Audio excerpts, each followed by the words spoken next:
नमस्कार, स्वागत है आप सभी का सुजस सारांश की इस क्लास में। मैं हूं आपके साथ विपिन कुमार शर्मा। इस क्लास में हम पढ़ते हैं राजस्थान का करंट अफेयर्स, जिसका आधार होता है राजस्थान सरकार की सुजस पत्रिका। शुरुआत करते हैं हेडलाइन के साथ। मुख्यमंत्री का कल 12 दौरा था, जहां उन्होंने सामूहिक विवाह सम्मेलन मानवता की मिसाल ऐसा कहा और श्री अशोक गहलोत ने सर्वधर्म विवाह सम्मेलन में भाग लिया। अगली जानकारी है, मुख्यमंत्री ने जैन तीर्थ में पूजा अर्चना भी की। ये जो सामूहिक विवाह सम्मेलन था, इसमें मुख्यमंत्री द्वारा ये भी जानकारी दी गई है कि राज्य सरकार द्वारा ऐसी कौन कौन सी योजनाएं संचालित हैं, जैसे कि मुख्यमंत्री सामूहिक विवाह अनुदान योजना, दूसरी है जैसे कि मुख्यमंत्री कन्यादान योजना, तीसरी है जैसे कि मुख्यमंत्री अंतरजातीय विवाह प्रोत्साहन योजना। यानी इस तरह की 3 योजनाएं जो विवाह से संबंधित है, जिसमें सरकार द्वारा कन्यादान योजना में जो गरीब परिवार की कन्याएं हैं उनको सहायता दी जाती है। मुख्यमंत्री सामूहिक विवाह अनुदान योजना में ऐसे ही सम्मेलन में जो विवाह होते हैं उनमें सरकार द्वारा अनुदान राशि दी जाती है। और मुख्यमंत्री अंतरजातीय विवाह प्रोत्साहन योजना में अंतरजातीय विवाह करने पर उनको प्रोत्साहन राशि दी जाती है। तो इसी तरह की कुछ योजनाएं आज हम भी पढ़ने वाले हैं। अगली जानकारी ये है महंगाई राहत कैंप, जिसमें योजनावार पंजीकरण किस योजना में कितना हुआ और उसके अलावा कुल लाभान्वित परिवार कितने रहे और कितनों को मुख्यमंत्री गारंटी कार्ड सौंपा गया है, उसके यहाँ हर दिन आप डिटेल देख ही रहे हैं। अगले पेज पर उन्हीं लाभार्थियों की जानकारी है जो कि महंगाई राहत कैंप में शामिल हुए। फिर है मुख्यमंत्री चिरंजीवी स्वास्थ्य एवं दुर्घटना बीमा योजना, जिसमें लाभार्थी संख्या 1 करोड़ से अधिक अब हो चुकी है। वरिष्ठ नागरिक तीर्थ यात्रा योजना, जिसमें सभी जिलों के लिए 40,000 यात्रियों का चयन हुआ है और यात्रा 14 जून से प्रारंभ होना संभावित है। अब इस योजना में पहले 20,000 वरिष्ठ नागरिकों का चयन किया जाता था प्रति वर्ष। अब इनकी संख्या बढ़ाकर कितनी कर दी गई है? 40,000। और हर जिले की जनसंख्या के हिसाब से इनका अब चयन किया गया है, उसी अनुपात में, जिस जिले की जितनी जनसंख्या है उसी अनुपात में उस जिले के नागरिक चयनित किए गए हैं। यहाँ है श्रमिकों के आवेदनों पर त्वरित कार्रवाई करें। जैसलमेर बीकानेर में नहरों की वितरिका व्यवस्था मजबूत होगी और यहाँ बेटियों ने बाजी मारी 12वीं कला वर्ग परिणाम में। अगली जानकारी है मुख्यमंत्री डिस्कॉम की जयपुर डिस्कॉम की एमनेस्टी योजना, जिसमें कि बिजली के जो बकाया बिल हैं उनको कुछ माफ़ किया जाता है शर्तों के साथ। फिर 4 जानकारियां यानी कि 4 योजनाएं आज हम पढ़ने वाले हैं। जो विवाह सम्मेलन था उससे संबंधित है मुख्यमंत्री सामूहिक विवाह अनुदान योजना, दूसरी है डॉक्टर सविताबेन अम्बेडकर योजना, तीसरी है मुख्यमंत्री कन्यादान योजना और चौथी है वरिष्ठ नागरिक तीर्थ यात्रा योजना। ये सविताबेन अम्बेडकर योजना जो है किससे संबंधित है? अंतरजातीय विवाह, जिसमें सरकार द्वारा प्रोत्साहन राशि दी जाती है। शुरुआत करते हैं सामूहिक विवाह अनुदान योजना, जिसका उद्देश्य है सामूहिक विवाह सम्मेलन को प्रोत्साहन देना। इसका कुल बजट रखा गया है इस योजना का 10 करोड़ रुपए। किस विभाग द्वारा संचालित है? तो राजस्थान सरकार के महिला एवं बाल विकास विभाग द्वारा योजना का संचालन किया जाता है। इस योजना के तहत अब प्रति जोड़ा 25,000 रुपये दिए जा रहे हैं। इनमें से इस 25,000 का वितरण कैसे कैसे किया जाएगा? तो 21,000 रुपये नववधू को दिए जाएंगे और 4,000 रुपये संस्था को दिए जाएंगे, जो इसमें 4,000 रुपये संस्था को अनुदान मिलेगा जो ये सामूहिक विवाह का आयोजन कर रही है। यह राशि कब से प्रभावी होगी? तो 1 अप्रैल 2023 से संपन्न विवाह सम्मेलनों को ये देय होगी। इससे पहले जो ये राशि थी अभी 25,000 कर दी गई है। पहले कितनी थी? तो पहले ये 18,000 थी, जिसको 15 और 3 में डिवाइड किया गया था। जैसे कि इसको 21 और 4 में, यानी कि 21,000 नववधू को और 4,000 रुपये का अनुदान संस्था को। पहले ये था 15,000 नववधू को और 3,000 रुपये संस्था को दिए जाते थे। यदि सर्वधर्म सामूहिक विवाह सम्मेलन का आयोजन किया जाता है तो उनको 10 लाख रुपए की अतिरिक्त अनुदान सहायता भी दी जाएगी। अगली जानकारी है डॉक्टर सविताबेन अम्बेडकर योजना। ये अंतरजातीय विवाह से संबंधित है। अब इसमें जो अनुदान राशि है, प्रोत्साहन राशि बढ़ा दी गई है, बढ़ाकर 10 लाख कर दी गई। पहले ये राशि कितनी थी? पहले 5 लाख रुपए थे, अब इसको बढ़ाकर कर दिया गया है 10 लाख रुपए। किस विभाग द्वारा संचालित है योजना? सामाजिक न्याय एवं अधिकारिता विभाग द्वारा। कब से प्रारंभ हुई? 27 नवंबर 2006, यानी कि बहुत पुरानी योजना है। उद्देश्य क्या है? सवर्ण, हिंदू तथा अनुसूचित जाति के बीच अंतरजातीय विवाह को प्रोत्साहन देना। इसमें जो अंतरजातीय का मतलब है, उसमें अंतरजातीय कौन कौन सी होंगी?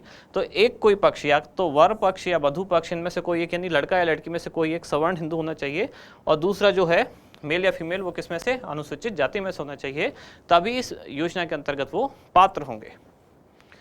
अब इस योजना में क्या क्या है डिटेल में जानकारी। अनुसूचित जाति वर्ग का युवक अथवा युवती जिसने किसी सवर्ण हिंदू युवक अथवा युवती से विवाह किया हो वो इस योजना के तहत पात्र होगा। दोनों ही राजस्थान के मूल निवासी होने अनिवार्य हैं और दोनों में से किसी की आयु विवाह दिनांक को 35 वर्ष से अधिक नहीं होनी चाहिए। विवाह के उपरांत देय जो 10 लाख रुपए हैं उसमें से 5 लाख रुपए कैसे दिए जाएंगे? 8 वर्ष के लिए एफडी करा के यानी कि फिक्स्ड डिपॉजिट के रूप में दिए जाएंगे और शेष जो 5 लाख रुपए हैं वो वर वधू के जॉइंट अकाउंट यानी कि संयुक्त बैंक खाते में जमा कराए जाएंगे। अगली जानकारी है मुख्यमंत्री कन्यादान योजना, जिसका पुराना नाम क्या था? सहयोग एवं उपहार योजना। यह योजना भी सामाजिक न्याय एवं अधिकारिता विभाग द्वारा संचालित है, जिसका उद्देश्य क्या है? विभिन्न श्रेणियों की युवतियों को विवाह के समय आर्थिक सहायता प्रदान करना। अब इसमें लाभार्थी कौन कौन हो सकते हैं? तो बीपीएल परिवार की युवतियां, अंत्योदय आस्था कार्डधारी परिवारों की युवतियां, आर्थिक दृष्टि से कमजोर विधवा महिलाएं हैं, विशेष योगजनों की पुत्रियां, पालनहार योजना में लाभार्थी कन्याएं और इसके अलावा महिला खिलाड़ी। आयु सीमा 18 वर्ष या उससे अधिक होनी ही चाहिए, तभी विवाह के योग्य माना जाता है लड़कियों को। यहाँ आर्थिक सहायता इसमें न्यूनतम कितनी? 21,000 रुपये और अधिकतम कितनी? 51,000 रुपये। यानी कैटेगरी के हिसाब से जो इतनी सारी कैटेगरी हमने देखी तो इसमें न्यूनतम है 21, अधिकतम है 51। अब वो कैसे कैसे डिवाइड किया गया है? तो अगर SC ST और अल्पसंख्यक वर्ग के बीपीएल परिवार की युवती है जिसकी आयु 18 वर्ष या उससे अधिक है तब उसको 31,000 रुपये दिए जाएंगे और यदि उसने 10th क्लास भी पास कर ली है तब उसको 10,000 रुपये और दिए जाएंगे और यदि उसने स्नातक पास कर लिए तो उसको 31 के ऊपर 20 और यानी कि कुल मिलाकर 51,000 रुपये इस तरह से दिए जाएंगे, जो कि है अधिकतम।